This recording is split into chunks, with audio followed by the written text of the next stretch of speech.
میں drawing room سے نکل کر ٹرک میں بیٹھا اور سیدھا اپنے کیبن پہنچا۔ میری حالت اتنی خستہ تھی کہ جب تک میں نے یکے بعد دیگرے شراب کے 2-3 گلاس نہیں پی لیے، دل قابو میں نہیں آیا۔ کیا وہ گلڈا کے خلاف قتل کا الزام ثابت کر سکتے ہیں؟ میں جانتا تھا کہ ڈیلانی کی موت الیکٹرک شاک سے واقع ہوئی ہے، پھر وہ کس طرح ثابت کر سکتے ہیں کہ اس کی موت کی ذمہ دار گلڈا ہے؟ لیکن اس مرحلے پر اگر میں اس کی مدافعت میں کچھ کرنا چاہتا تو وہ خود میرے خلاف جا پڑتا۔ میں نے سوچا کہ مجھے اس وقت تک دیکھنا اور انتظار کرنا چاہیے جب تک مجھے یقین نہیں ہو جاتا کہ گلڈا کو واقعی کوئی خطرہ درپیش ہے۔ پھر اگر اس کی زندگی کو کوئی خطرہ لاحق ہوا تو میں بروقت جان باس کے پاس جا کر اعتراف جرم کر سکتا ہوں۔ سپہر کو میں گلین کیمپ گیا، ٹرک کو ایک پارکنگ پلاٹ پر کھڑا کیا اور خود جیفرسن کے دفتر چل دیا۔ وہ حسب معمول برآمدے میں بیٹھ کر ڈاکٹر ملاڈ سے گپ شپ کرنے کے بجائے اپنے دفتر میں بہت سنجیدہ سا بیٹھا نظر آیا۔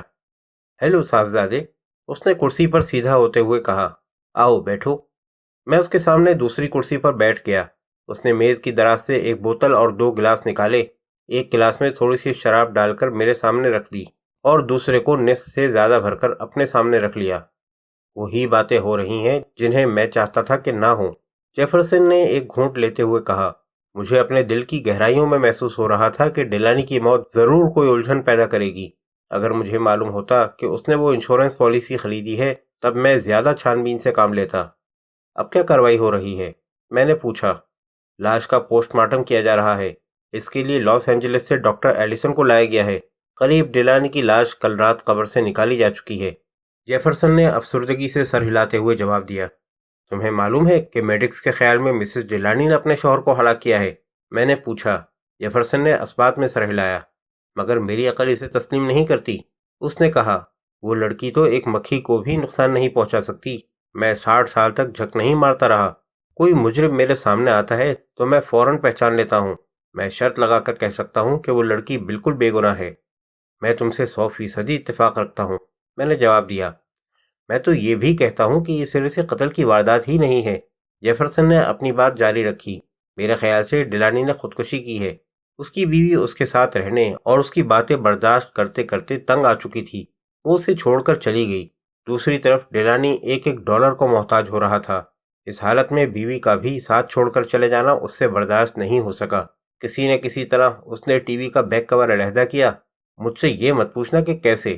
ایک مایوس اور دل گرفتہ انسان ایسے کام کر سکتا ہے جو دوسروں کو بظاہر ناممکن معلوم ہوتے ہیں۔ ابھی مسز ڈیلانی سے پوچھ گچھ کی گئی ہے یا نہیں؟ اس کا کہیں پتہ ہی نہیں چل رہا ہے۔ پوچھ گچھ کیا کرتے؟ جیفرسن نے بتایا۔ میں نے چونک کر اس کی طرف دیکھا۔ کیا؟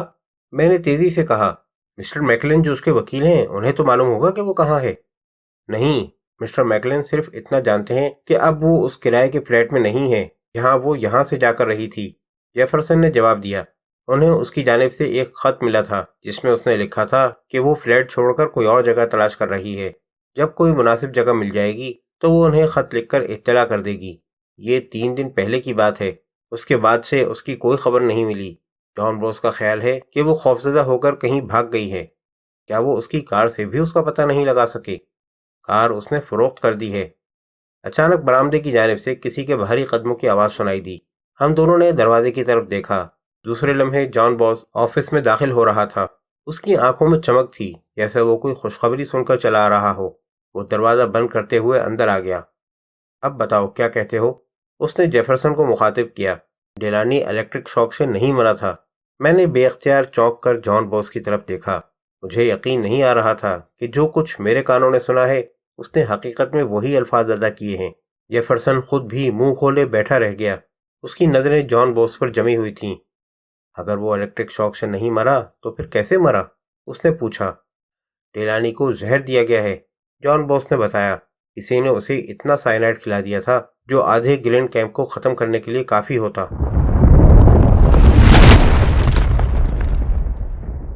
14ویں رات کا پورا اور روشن چاند نیلے آسمان کی وسعتوں میں تنہا چمک رہا تھا۔ میں اپنے کیبن کی تنہائی میں برآمدے میں کرسی ڈالے اپنے خیالات میں گم تھا۔ اس وقت رات کے 10 بجے تھے۔ میرا ذہن ابھی تک لیفٹیننٹ جان باس کی سنائی ہوئی خبر کے اثرات سے نہیں سنبھلا تھا۔ میں یقین نہیں کر سکتا تھا کہ ڈیلانی کی موت زہر سے واقع ہوئی ہے، اور یہ کہ بہرحال میں نے اسے قتل نہیں کیا۔ میں اس کی جان لینے کا مجرم نہیں ہوں۔ آہستہ آہستہ یہ تسکین بخش حقیقت مجھ پر منکشف ہوتی جا رہی تھی کہ تقدیر کے کسی عجیب و غریب کرشمے اور حسن اتفاق کے باعث میں قاتل بننے سے بال بال بچ گیا ہوں۔ یہ علم کہ اب مجھے گرفتار نہیں کیا جا سکتا، مجھ پر مقدمہ چلا کر سزا نہیں دی جا سکتی، میرے اندر ایک سکون اور طمانینت کا احساس پیدا کر رہا تھا۔ لیکن ایک طرف اگر یہ خبر میرے لیے مزدحج جاں فضا تھی تو دوسری جانب گلڈا کے لیے پریشان کن بھی ہو سکتی تھی۔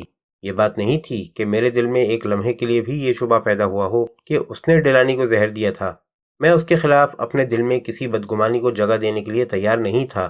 اس کے برعکس مجھے یقین ہوتا جا رہا تھا کہ اس معاملے میں جیفرسن کا نظریہ ہی سب سے زیادہ درست اور قرین قیاس تھا کہ جب گلڈا نے ڈیلانی کو چھوڑ کر چلے جانے کی دھمکی دی تو ایک طرف مالی حیثیت سے محتاجگی اور دوسری طرف گلڈا کو بھی کھو دینے کا احساس اس کے لیے ناقابل برداشت صدمہ ثابت ہوا، اور اس نے آئندہ کی پریشانیوں سے بچنے کے لیے خودکشی کو آسان سمجھا۔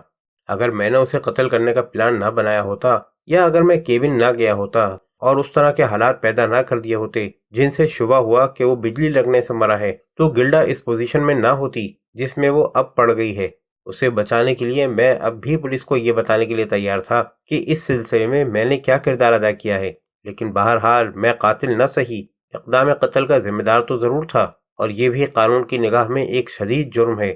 مجھے 20 سال کی سزا بھی ہو سکتی تھی۔ میں انہی خیالات میں کھویا ہوا تھا کہ اچانک ایک کار کی آواز نے مجھے چونکا دیا۔ میں نے نگاہ اٹھا کر دیکھا، شیرف جیفرسن کی پرانی فورڈ کار میرے کیبن کے گیٹ میں داخل ہو رہی تھی اور سیڑھیوں کے پاس آ کر رک گئی۔ وہ اتر کر تھکے تھکے قدموں سے میری طرف بڑھا۔ میرے خیال سے ہم اندر کمرے میں چل کر بیٹھیں، میں نے اپنی کرسی سے اٹھتے ہوئے کہا۔ اس نے اسباق میں سر ہلایا اور ہم دونوں ساتھ چلتے ہوئے ڈرائنگ روم میں داخل ہوئے۔ میں نے الماری کھول کر وسکی کے 2 گلاس تیار کیے۔ گلاس لے کر اس کی طرف آتے ہوئے میں نے پہلی مرتبہ نوٹ کیا کہ اس وقت وہ اپنا سرکاری بیج نہیں لگائے ہوئے تھا۔ یہ پہلا اتفاق تھا کہ میں اسے جانے پہچانے شیرف کے ستارے کے بغیر دیکھ رہا تھا۔ اس نے بھی مجھے گھورتے دیکھ کر میری نظروں کا مطلب سمجھ لیا۔ وہ آہستہ سے مسکرایا۔ جو کچھ تم تلاش کر رہے ہو اسے میں نے آج شہ پیر واپس کر دیا ہے، وہ بولا۔ میں نے یہ بہتر سمجھا کہ اس سے پہلے کہ وہ مجھے نکالیں میں خود ہی عزت کے ساتھ علیحدہ ہو جاؤں۔ تمہارا مطلب ہے کہ تم نے استعفیٰ دے دیا ہے؟ ہاں، اب وقت آ گیا تھا کہ میں دوسرے اہل شخص کے لیے جگہ خالی کر دوں۔ جیفرسن نے میرے ہاتھ سے گلاس لے لیا، اور سچ پوچھو تو ذمہ داری کا بوجھ اتار کر آج میں خود کو بڑا ہلکا پھلکا محسوس کر رہا ہوں۔ افسوس صرف یہ ہے کہ یہ کام ایسے حالات میں ہوا جن میں نہیں ہونا چاہیے تھا۔ غلطی میری ہی ہے، مجھے برسوں پہلے استعفیٰ دے دینا چاہیے تھا۔ مجھے یہ خبر سن کر افسوس ہوا، میں نے جواب دیا۔ میں دل میں اس کے لیے ہمدردی محسوس کر رہا تھا۔ میں یہاں اپنے متعلق باتیں کرنے نہیں آیا ہوں، جیفرسن نے کہا۔ تم نے مسز ڈیلانی کے متعلق سنا؟ میرا دل دھک سے رہ گیا۔ نہیں، میں نے کچھ نہیں سنا، کیا بات ہے؟ میں نے گھبرا کر پوچھا۔ پولیس نے آج شہ پیر لاس اینجلس سے اسے گرفتار کر لیا ہے۔ اوہ خدا کے لیے! میں دھم سے برابر کی کرسی پر یوں گر پڑا جیسے یہ خبر کوئی بھاری پتھر تھا جس نے مجھے کچل کر رکھ دیا تھا۔ اس پر اپنے شوہر کو قتل کرنے اور انشورنس کمپنی کو فریب دینے کی کوشش کرنے کے الزامات عائد کیے گئے ہیں۔ میڈکس اس کے خلاف رپورٹ واپس لینے کے لیے تیار نہیں ہے۔ وہ سخت مصیبت میں پھنس گئی ہے ریگن۔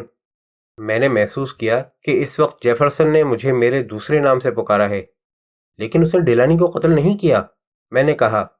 میرا بھی یہی خیال ہے، مگر جان باس نے اس کے خلاف خاصا مضبوط کیس تیار کر لیا ہے، جیفرسن نے بتایا۔ وہ اعتراف کرتی ہے کہ اس نے سائنائڈ زہر خریدا تھا۔ مجھے ایک زبردست جھٹکا سا لگا۔ اس نے زہر خریدا تھا؟ ہاں، اس کا کہنا ہے کہ وہ گلین کیمپ میں ایک دواؤں کی دکان پر گئی۔ اس کے کیبن کی چھت میں بھیڑوں نے کئی چھتے بنا لیے تھے۔ اس نے کیمسٹ سے پوچھا کہ اس کے پاس کوئی دوا ان بھیڑوں کو مارنے کے لیے بھی ہے یا نہیں۔ کیمسٹ نے اسے سائنائڈ زہر دے دیا۔ مسز ڈیلانی نے باقاعدہ رجسٹر پر دستخط کیے۔ جب وہ گھر واپس آئی تو اس نے ڈیلانی کو بتایا کہ کیمسٹ نے بھیڑوں سے نجات پانے کے لیے سائنائڈ زہر دیا ہے۔ اس کے بعد اس نے زہر میز کی دراز میں رکھ دیا۔ اس کا خیال تھا کہ دوسرے دن وہ اسے بھیڑوں پر استعمال کرے گی، مگر بعد میں دوسرے کاموں کی مصروفیت میں بالکل بھول گئی۔ جان باس نے چیک کیا تو معلوم ہوا کہ کیبن کی چھت میں بھیڑوں کے چھتے واقعی موجود ہیں، مگر اس کے باوجود یہ حقیقت اپنی جگہ برقرار رہتی ہے کہ مسز ڈیلانی نے بہرحال وہی زہر خریدا تھا جس سے ڈیلانی کی موت واقع ہوئی۔ پھر اسے یہ بھی اقرار ہے کہ ان دونوں کے درمیان ایک رات پہلے کافی جھگڑا ہو چکا تھا، اور یہ کہ ڈیلانی نے اسے تھپڑ بھی مارا تھا۔ وہ یہ بھی کہتی ہے کہ اس نے اپنے شوہر کو چھوڑنے کا ارادہ کر لیا تھا اور ڈیلانی کو بھی اس بارے میں بتا دیا تھا۔ پھر اس کی موت کے دن صبح جب اس نے بتایا کہ وہ جا رہی ہے تو ڈیلانی بہت غمگین اور افسردہ ہو گیا تھا، لیکن جب وہ گلن کیمپ جا رہی تھی تو اس کی کار کا ٹائر پنکچر ہو گیا، جسے درست کرنے اور دوسرا ٹائر لگانے میں اسے شہر پہنچنے میں کافی دیر ہو گئی، اور جب وہ دوسرا پہیہ لگا رہی تھی تو اسے اپنے اپاہج شوہر کو اس طرح چھوڑنے پر افسوس ہونے لگا، یہاں تک کہ اس نے جانے کا ارادہ تبدیل کر دیا، اور پھر جب وہ واپس جا رہی تھی تو اس نے اپنے شوہر کی موت کی خبر سنی۔ یہ اس کا بیان ہے۔ جب اس نے بیان دیا تو میں وہیں تھا، اور مجھے یقین ہے کہ وہ بالکل سچ کہہ رہی ہے، لیکن جان بوس اسے جھوٹا سمجھتا ہے۔ میں نے ایک گہری سانس لی۔ وہ کیوں؟ میں نے پوچھا۔ اس کا نظریہ یہ ہے کہ جب مسز ڈیلانی کو معلوم ہوا کہ اس کے شوہر کے پاس دولت نہیں رہی ہے تو اس نے اسے قتل کر کے انشورنس کے $5000 حاصل کرنے کی اسکیم بنائی۔ میڈکس کا بھی یہی خیال ہے، جبکہ مسز ڈیلانی کا کہنا ہے کہ اسے بالکل معلوم نہیں تھا کہ اس کے شوہر نے کوئی انشورنس پالیسی خریدی تھی۔ یہ بات اسے ڈیلانی کے مرنے کے بعد اس وقت معلوم ہوئی جب تم نے اسے 2 خطوط دیے تھے۔ میڈکس کا کہنا ہے کہ وہ جھوٹ بول رہی ہے۔ اس کا کہنا ہے کہ شادی کے فوراً بعد اس نے اپنے شوہر کی ایک بڑی رقم کی انشورنس۔ میں جانتا ہوں، میں نے جیفرسن کی بات کاٹتے ہوئے کہا، یہ میں پہلے سن چکا ہوں، مگر کوئی جیوری ایک نظر اسے دیکھنے کے بعد اس کہانی پر یقین نہیں کرے گی۔ ممکن ہے تم ٹھیک کہہ رہے ہو، مگر اس ٹی وی والی الجھن نے اس کے خلاف کافی شبہ پیدا کر دیا ہے۔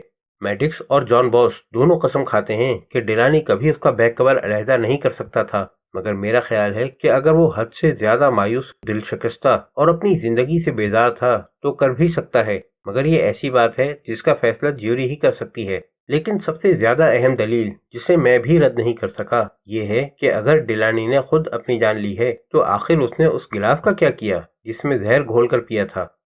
میں نے ایک دم چونک کر جیفرسن کی طرف دیکھا۔ کیا مطلب؟ کیمسٹ نے جو سائنائڈ مسز ڈیلانی کے ہاتھ فروخت کیا تھا وہ ٹھوس شکل میں تھا۔ اسے زہر کی طرح استعمال کرنے کے لیے ضروری تھا کہ اسے پانی یا وسکی میں گھول کر پیا جائے۔ سائنائڈ فوراً 1 ثانیے میں آدمی کو ختم کر دیتا ہے۔ وہ جیسے ہی اس کے منہ میں پہنچا ہوگا اس کی جان نکل گئی ہوگی، لیکن اس کے قریب کوئی گلاس پڑا نہیں پایا گیا، جو کہ خود اس کے خودکشی کرنے کی صورت میں ضروری تھا۔ اس کا صرف ایک ہی مطلب نکالا جا سکتا ہے کہ اس نے خودکشی نہیں کی۔ ظاہر ہے کہ یہ بات مسز ڈیلانی کے حق میں مفید نہیں ہو سکتی۔ جان بوس کا خیال ہے کہ ڈیلانی کو وسکی میں زہر دینے کے بعد مسز ڈیلانی نے بے خیالی میں گلاس اٹھا کر رکھ دیا۔ اس کے نزدیک مجرم اس قسم کی غلطی نہ کریں تو کبھی پکڑے نہ جائیں۔ اور عین اسی وقت مجھے اچانک یاد آیا کہ جب میں نے ڈیلانی کی لاش دیکھی تو اس کے پاس واقعی ایک گلاس پڑا ہوا تھا۔ مجھے خوف تھا کہ اگر میں کورونر کی عدالت میں گلاس کا ذکر کروں گا تو اسے خودکشی کا شبہ ہو جائے گا۔ اس صورت میں تحقیقات لازمی تھی، اور تحقیقات ہوتی تو… اس کے بعد پھر گلاس کی بات میرے ذہن سے بالکل ہی نکل گئی۔ وہاں ایک گلاس تھا، میرے منہ سے بے اختیار نکل گیا۔ میں نے اسے فرش پر پڑے دیکھا تھا، مگر میں نے اسے دھو کر کچن کی الماری میں رکھ دیا۔ جیفرسن ایک دم کرسی میں سیدھا ہو کر بیٹھ گیا۔ وہ مجھے گھور کر دیکھ رہا تھا۔ تم سچ کہہ رہے ہو؟ اس نے پوچھا۔ ہاں، میں ایک ایسی بات کے بارے میں جھوٹ نہیں بول سکتا، میں نے جواب دیا۔ میں بتا نہیں سکتا کہ میں نے ایسا کیوں کیا۔ ممکن ہے غیر شعوری طور پر میں مسز ڈیلانی کے بارے میں یہ نہیں چاہتا تھا کہ تحقیقاتی عدالت کے سامنے یہ بات آئے کہ اس کا شوہر عادی شرابی اور بلانوش تھا۔ جیفرسن نے دوبارہ آرام سے کرسی کی پشت پر ٹیک لگائی۔ میں اب پولیس آفیسر نہیں ہوں، اس نے کہا، اس لیے میرے کہنے نہ کہنے سے کوئی فرق نہیں پڑتا۔ مجھے امید نہیں کہ جان بوس اس مرحلے پر تمہاری یہ بات قبول کر سکے، اور نہ میرے خیال میں کوئی جیوری کر سکتی ہے۔ لیکن میں تم سے کہہ رہا ہوں کہ یہ سچ ہے، میں نے تقریباً چیختے ہوئے جواب دیا۔ میں یہی بات عدالت کے سامنے کہنے کے لیے تیار ہوں۔ وہ کئی لمحے کمرے کی کھلی کھڑکی سے چاند کی طرف دیکھتا رہا۔ جیسا کہ میں نے ابھی کہا ہے ریگن، میں اب قانون کا نمائندہ نہیں ہوں، لیکن میں اب بھی شیرف ہوتا تو میں تمہارے اور مسز ڈیلانی کے بارے میں سوچنے پر مجبور ہو جاتا۔ کیا مطلب ہے تمہارا؟ میں نے تیزی سے پوچھا۔ اس کی فکر مت کرو، اس نے جواب دیا۔ میرا مشورہ ہے کہ تم کل لاس اینجلس جاؤ اور مسز ڈیلانی کے وکیل سے بات کرو۔ وہ ایک ہوشیار آدمی ہے، یہ وہی بتا سکتا ہے کہ اسے تمہاری گواہی کی ضرورت ہے یا نہیں۔ میں کل ضرور جاؤں گا، مگر شیرف تم نے ابھی جان بوس سے ابھی گلاس کے بارے میں کوئی بات مت کرنا، جیفرسن نے دوسری طرف دیکھتے ہوئے کہا۔ لیکن وہ تم سے خود پوچھے تو چھپانے کی کوشش بھی مت کرنا۔ اس کے پاس جانے سے پہلے تمہارا میکلین سے ملنا ضروری ہے۔ اس نے رک کر میری طرف بڑی گہری اور معنی خیز نظروں سے دیکھا۔ میکلین سے تم جو گفتگو بھی کرو گے اسے ایک راز کی حیثیت حاصل ہوگی، اس نے کہا، اور میں اس سے نظریں ملانے کی ہمت نہیں کر سکا۔ میں کل ضرور اس سے جا کر ملوں گا، میں نے جواب دیا۔ جیفرسن چلنے کے لیے اٹھ کھڑا ہوا۔ مجھے یقین نہیں کہ اس نے اپنے شوہر کو قتل کیا ہوگا۔ وہ ایک اچھی لڑکی ہے، وہ اسے زہر نہیں دے سکتی، لیکن اس کے ساتھ ہی میں اس خیال کو بھی اپنے دل سے نہیں نکال سکتا کہ ان حالات و واقعات میں کوئی نہ کوئی بات غلط ضرور ہے۔ اگر ڈیلانی ٹی وی کا بیک کور الگ نہیں کر سکتا تھا تو پھر کسی اور نے کیا ہے، اور وہ کوئی مرد ہے، کیونکہ کسی عورت کے ذہن میں اس قسم کی بات نہیں آ سکتی۔ مجھے خوشی ہے کہ میں اب شیرف نہیں ہوں اور اس کیس کی تحقیقات میرے فرائض میں شامل نہیں ہے۔ یہ کہہ کر جیفرسن نے سر ہلایا اور برآمدے کی سیڑھیاں اترتے ہوئے اپنی فورڈ کار کی طرف بڑھ گیا، مگر یہ خیال مجھے اس کے جانے کے بعد ہی آیا کہ آج اس نے جاتے ہوئے مجھ سے ہاتھ بھی نہیں ملایا، اور جب سے میری اس سے واقفیت ہوئی تھی یہ پہلا موقع تھا کہ وہ اس کے بغیر رخصت ہو گیا ہو۔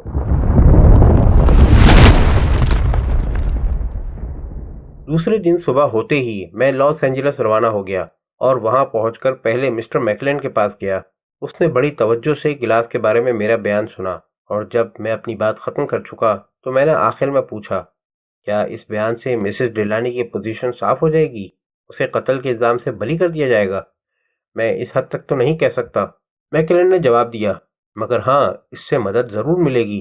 اچھا ہوتا کہ تمہیں یہ بات کچھ پہلے یاد آ جاتی۔ جس وقت جان بوسکو پوسٹ مارٹم کی رپورٹ سے یہ معلوم ہوا تھا کہ ڈیلانی کی موت زہر سے ہوئی ہے، اس وقت بھی اگر تم اسے گلاس کے متعلق بتا سکتے تو تمہاری بات میں زیادہ وزن ہوتا۔ بہرحال میں چاہتا ہوں کہ تم یہاں سے سیدھے پولیس ہیڈ کوارٹر جاؤ اور جو کچھ مجھے بتایا ہے جان بوس کو بھی بتا دو۔ یہ بہت ضروری ہے کہ اس سے پہلے وہ تم سے پوچھے تم اسے خود ہی بتا دو۔ میں ابھی جا رہا ہوں، میں نے کھڑے ہوتے ہوئے کہا۔ ایک منٹ، میکلین میری طرف غور سے دیکھتے ہوئے بولا، میں مناسب سمجھتا ہوں کہ تمہیں یہ بات بتا دی جائے کہ اس طرح کا بیان صرف اس صورت میں کوئی قدر و قیمت رکھتا ہے جبکہ وہ کسی غیر جانبدار گواہ کی طرف سے دیا جائے۔ کیا تم اس معاملے میں غیر جانبدار ہو؟ میں نے محسوس کیا کہ میں اس سے نظریں ملا کر بات چیت نہیں کر سکتا۔ اگر تمہارا مطلب ہے کہ آیا میں مسز ڈیلانی کو اس الزام سے بری ہوتے دیکھنے کا خواہش مند ہوں یا نہیں، تب میں واقعی جانبدار ہوں، میں نے جواب دیا۔ میرا مطلب یہ بالکل نہیں ہے، میکلین نے کہا۔ میں یہ بتانا چاہتا ہوں کہ جب تم جان بوس کو گلاس کے بارے میں بیان دو گے تو اس کے معنی ہوں گے کہ تم اپنے آپ کو اس کی نظروں میں لا رہے ہو۔ یہ ایسی گواہی ہے جو مسز ڈیلانی کے خلاف استغاثہ کے کیس کو بیکار کر سکتی ہے۔ دوسری طرف تمہارے پاس اپنے اس بیان کا کوئی ثبوت نہیں ہے۔ جان بوس فوراً یہ سوچے گا کہ کہیں تم مسز ڈیلانی کو بری کرانے کے لیے جھوٹ تو نہیں بول رہے ہو۔ وہ سوچے گا کہ کہیں تمہارے اور مسز ڈیلانی کے درمیان کوئی تعلق تو نہیں ہے۔ یہ اس کیس کے لیے بہت مفید ہوگا۔ اگر وہ کوئی اس قسم کا تعلق نکال سکے وہ تحقیقات کر لے گا۔ اس لیے میں یہ جاننا چاہتا ہوں کہ کیا اس بات کا کوئی امکان ہے کہ وہ تحقیقات کے بعد کوئی ایسا تعلق واقعی دریافت کر لے؟ مجھے اس ریسٹورنٹ کا خیال آیا جہاں میں اور گلڈا کھانا کھانے گئے تھے۔ میں بھی کتنا احمق تھا کہ اسے ایک پبلک مقام پر ساتھ لے کر گیا تھا۔ مسز ڈیلانی سے میرے دوستانہ تعلقات ہیں۔ مسٹر ڈیلانی اس بات کو جانتے تھے۔ اس سلسلے میں میں نے اسے ایک مرتبہ کھانے کی دعوت دی تھی، مگر صرف یہی ایک ایسا موقع تھا جب وہ میرے ساتھ کہیں باہر گئی ہو۔ کیا وہاں تمہاری ملاقات کسی ایسے فرد سے ہوئی تھی جو تمہیں جانتا ہو؟ نہیں، مجھے یقین ہے کہ ہمیں وہاں کسی نے نہیں دیکھا ہوگا، میں نے جواب دیا۔ میکلین کافی دیر تک کچھ سوچتا رہا، پھر اس نے اپنے شانے اچکائے۔ ہمیں یہ خطرہ مول لینا ہی پڑے گا، وہ بولا۔ اگر جان بوس تم سے اس بارے میں سوال کرے تو بہتر یہی ہے کہ تم اسے بتا دو کہ ایک مرتبہ تم مسز ڈیلانی کو باہر لے گئے تھے، اس لیے کہ اگر تم نے انکار کیا اور پھر بعد میں اسے یہ بات معلوم ہو گئی تو کوئی اچھی بات نہیں ہوگی۔ تم دیکھ سکتے ہو مسٹر ریگن کہ مسز ڈیلانی کی پوزیشن اس وقت بڑی نازک ہے۔ میں اس کی صفائی میں اس بات پر انحصار کر رہا ہوں کہ اس کی زندگی میں کسی اسکینڈل کا شائبہ تک نہیں ہے۔ میں اسے جیوری کے سامنے ایک مخلص و وفادار اور شوہر پر جان دینے والی بیوی کی حیثیت میں پیش کرنا چاہتا ہوں، جو اپنے اپاہج شوہر کی خدمت کے جذبے کے تحت 4 طویل برسوں سے زندگی کی ہر راحت اپنے اوپر حرام کیے ہوئی تھی، یہاں تک کہ جب شوہر کی مار پیٹ سے دل برداشتہ ہو کر وہ گھر سے نکل گئی تب بھی غصہ اترنے کے بعد اس نے اپنے اپاہج شوہر کا ہر قصور معاف کر دیا اور اس کے ساتھ رہنے کے لیے واپس چلی آئی۔ یہ ایک ایسی تصویر ہے جو جیوری کو متاثر کیے بغیر نہیں رہ سکتی، لیکن اگر سرکاری وکیل نے کوئی ایسی بات ثابت کر دی جس سے ظاہر ہو کہ وہ اپنے شوہر کی وفادار نہیں تھی، تب مجھے اندیشہ ہے کہ میں اسے سزا پانے سے نہیں بچا سکوں گا۔ کیا تمہیں امید ہے کہ تم مسز ڈیلانی کو بری کرانے میں کامیاب ہو جاؤ گے؟ میں نے پوچھا۔ کچھ کہہ نہیں سکتا۔ اگر اس کے پاس کچھ روپیہ ہوتا تو میں اس کی پیروی کے لیے مسٹر ہنٹ کی خدمات حاصل کرنے کی کوشش کرتا۔ اس کیس کے لیے مسٹر ہنٹ سے بہتر وکیل کوئی اور نہیں ہو سکتا۔ ان کی خدمات حاصل کرنے پر کیا خرچ ہوگا؟ میں نے پوچھا۔ کم سے کم $5000۔ میکلینڈ نے جواب دیا۔ تمہارے خیال میں مسٹر ہنٹ اسے بری کرا لیں گے؟ اگر وہ نہیں کرا سکتے تو پھر کوئی نہیں کرا سکتا۔ اوکے، میں نے کسی ہچکچاہٹ کے بغیر کہا، تو پھر تم ان کی خدمات ضرور حاصل کرو۔ میکلینڈ نے چونک کر حیرت سے میری طرف دیکھا۔ کیا میں اس کا مطلب یہ سمجھوں کہ تم مسز ڈیلانی کے ڈیفنس کے لیے اخراجات ادا کرنے کے لیے تیار ہو؟ اس نے مجھے گھورتے ہوئے پوچھا۔ ہاں، میں نے جواب دیا۔ بات اگر $5000 کی ہے تو اتنی رقم میں فراہم کر دوں گا، مگر یہ میری آخری حد ہے۔ میں سمجھ رہا تھا کہ اس قسم کی فراہمی کے لیے مجھے اپنا سب کچھ فروخت کر دینا پڑے گا، مگر میں اس کے لیے تیار تھا۔ گلڈا میری وجہ سے اس مصیبت میں پھنسی تھی۔ اب یہ میرا فرض تھا کہ اسے اس سے باہر نکالنے کے لیے جو کچھ کر سکتا ہوں ضرور کروں۔ اور یہ بات تو تم بھی سمجھ سکتے ہو کہ مسز ڈیلانی کی بہتری اسی میں ہے کہ کسی کو یہ بات معلوم نہ ہو کہ تم اس کے مقدمے کے اخراجات ادا کر رہے ہو۔ میکلینڈ نے کہا۔ میں اتنا بے وقوف نہیں ہوں کہ اس کا اظہار دوسروں سے کروں، میں نے جواب دیا۔ تم مسٹر ہنٹ کی خدمات حاصل کر لو، بل میں چکا دوں گا۔ ٹھیک ہے، میں تم سے کس پتے پر رابطہ قائم کروں؟ میکلینڈ نے پوچھا۔ میں نے اسے اپنا فون نمبر دے دیا۔ میں دیکھ رہا تھا کہ وہ مجھے بڑی عجیب نظروں سے گھور رہا ہے، مگر اب مجھے اس کی کوئی پرواہ نہیں تھی۔ میں اس سے ہاتھ ملا کر آفس سے باہر نکل آیا۔ کچھ دیر بعد میں اپنے ٹرک میں بیٹھا ہوا پولیس ہیڈ کوارٹر جا رہا تھا۔